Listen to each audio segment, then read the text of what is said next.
merupakan hari kegiatan keempat. Jadi agendanya membuat kelas atau mengenalkan suatu materi kepada sasaran. Jadi materinya untuk kelas yang pertama itu pengenalan visual branding.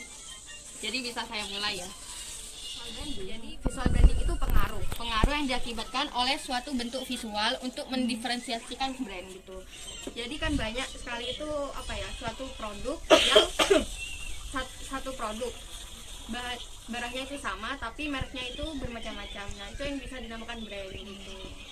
Terus mendiferensiasikan brand, membedakan brand tersebut dari brand kompetitor. Kompetitor itu barang pengganti gitu. Sehingga dapat terlihat dan dirasakan menonjol dibanding yang lain dan paling diingat oleh audiensinya. Terus elemen penting dari visual branding itu ada 3. Yang pertama itu brand, merek, logo. Yang kedua warna produk, korporat. Yang ketiga itu komposisi semua elemen pendukungnya. Terus kenapa visual branding itu penting? Jadi untuk yang pertama itu kompetitor, produk sejenis semakin banyak sehingga pilihan konsumen itu semakin beragam gitu. Jadi kan kalau ada brandingnya itu kan ada pembedanya gitu. Terus yang kedua itu brand produk yang paling diingat konsumen akan menjadi pilihan. Jadi buat agar konsumen itu mengingat akan produk kita harus membuat brand itu semenarik mungkin gitu.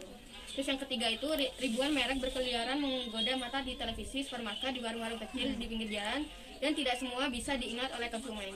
Jadi gimana caranya kita harus membuat brand itu semenarik mungkin agar bisa diingat. Terus yang keempat itu brand yang di-manage dengan cerdas oleh produsen berpeluang menjadi top brand.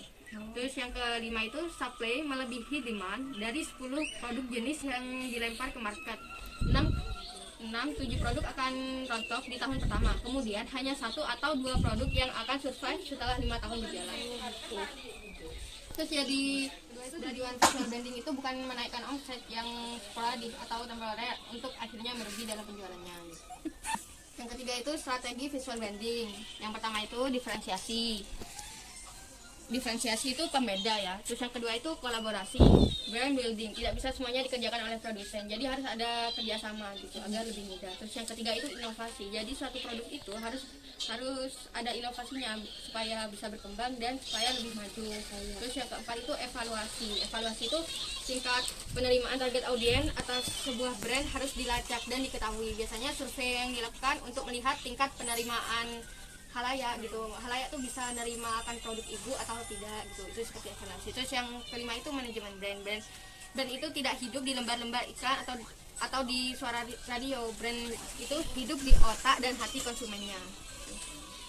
Juga di budaya perusahaan produsennya, karena itu harus tetap hidup dan bergerak sesuai zamannya gitu. Jadi brand itu harus mengikuti alur zaman gitu. Nggak boleh stuck di sini-sini aja gitu. Harus berkembang. Terus jadi ini ya Bu, ini contoh-contoh brand gitu. Seperti ini gambarannya. Kayak gini ya Bu. Oh iya. Sudah.